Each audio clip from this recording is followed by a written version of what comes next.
Divisibility test.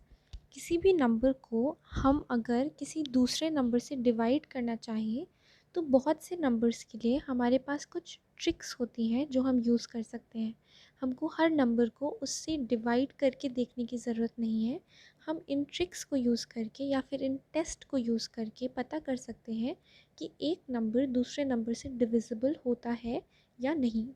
जैसे अगर हमें कोई नंबर 2 से डिवाइड करना है तो अगर उसके यूनिट्स प्लेस में यानी अगर उसके एंडिंग वाला लास्ट वाला डिजिट 0, 2, 4, 6 या 8 हो तो वो 2 से डिविजिबल है। मतलब हर इवन नंबर 2 से डिवाइड हो सकता है। अगर हमें 3 से चेक करना है तो हम उस नंबर के सभी डिजिट्स को ऐड करेंगे। जैसे कोई नंबर है 4527 तो हम 4 + 5 + 2 + 7 करेंगे और फिर उनको ऐड करके जो नंबर आता है हम देखेंगे कि क्या वो नंबर 3 से डिविजिबल है या नहीं। अगर वो नंबर 3 से डिविजिबल है तो हमारा ओरिजिनल नंबर भी 3 से डिविजिबल होगा।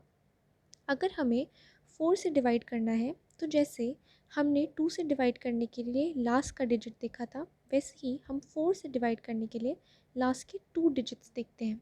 अगर लास्ट के 2 डिजिट्स जो भी नंबर हैं वो 4 से डिवाइड होते हैं या फिर वो 0 हैं तो वो नंबर 4 से डिविजिबल है। जैसे 126480 में लास्ट के 2 नंबर्स हैं 80 और 80 4 से डिविजिबल होता है। इसलिए ये पूरा नंबर 126480 भी 4 से डिवाइड होगा। अगर हमें 5 से डिवाइड करना है तो ये बहुत इजी है। अगर किसी भी नंबर का लास्ट डिजिट या तो 0 या फिर 5 है तो वो नंबर ज़रूर 5 से डिवाइड होगा।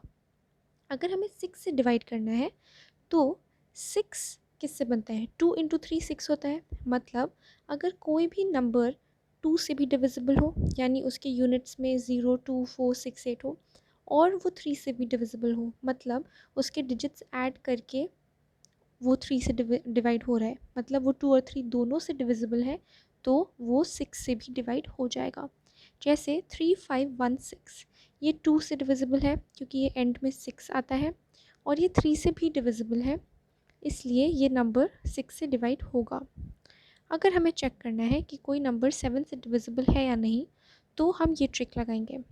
हम सबसे पहले लास्ट डिजिट को अलग कर देंगे, लास्ट या यूनिट्स डिजिट को अलग कर देंगे और उसे करेंगे डबल। फिर जो हमारे बचे हुए नंबर्स हैं उसमें जो नंबर बनता है उसमें से लास्ट डिजिट का डबल माइनस करेंगे। जैसे 595 में से हमने 5 को अलग लिया, 5 × 2 10 बनाया और फिर 59 - 10 करा जो कि 49 होता है। अगर ये 49 7 से डिविजिबल हुआ तो हमारा ओरिजिनल नंबर 595 भी 7 से डिविजिबल होगा और क्योंकि 49 7 से डिवाइड होता है इसलिए हमें पता है कि 595 इज़ ऑल्सो डिविजिबल बाय 7। अगर हमें 8 से डिवाइड करना है तो इसकी ट्रिक वैसी ही है जैसी अभी तक हमने 2 और 4 के लिए पढ़ी। हम लास्ट के 3 डिजिट्स देखेंगे कि वो 8 से डिविजिबल है या नहीं। अगर ये लास्ट के 3 डिजिट्स 8 से डिवाइड होते हैं या फिर ये लास्ट के 3 डिजिट्स 000 हैं तो ये नंबर 8 से डिवाइड होगा। जैसे 126480 में लास्ट के 3 डिजिट्स हैं 480 और 480 8 से डिवाइड होता है इसलिए 126480 भी 8 से कम्प्लीटली डिवाइड हो जाएगा।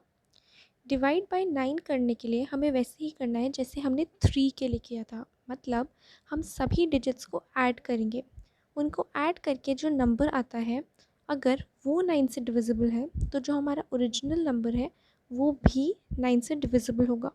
जैसे 4527 में जब हम डिजिट्स ऐड करते हैं तो आता है 18 और हमें पता है कि 18 9 से कम्प्लीटली डिविजिबल है।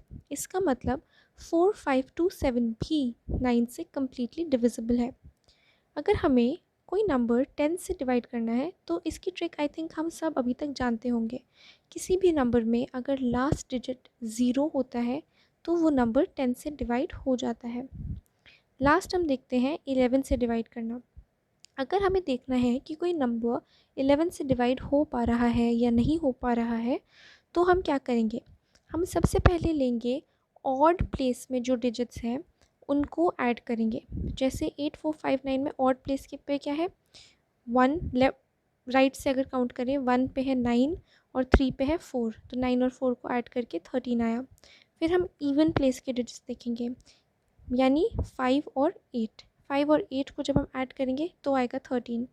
अब जब हम इन्हें माइनस करेंगे, इन दोनों नंबर्स को जब हम सब्ट्रैक्ट करेंगे, तो अगर उनका आंसर 0 आया या फिर ऐसा नंबर आया जो 11 से डिविजिबल है, तो ये नंबर भी 11 से डिविजिबल होगा।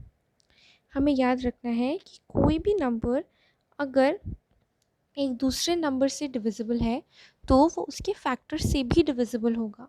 इसका मतलब जैसे 15318 इज़ डिविजिबल बाय 18, तो वो उसके सभी फैक्टर्स यानी 2, 3, 6 और 9 से भी डिवाइड हो जाएगा।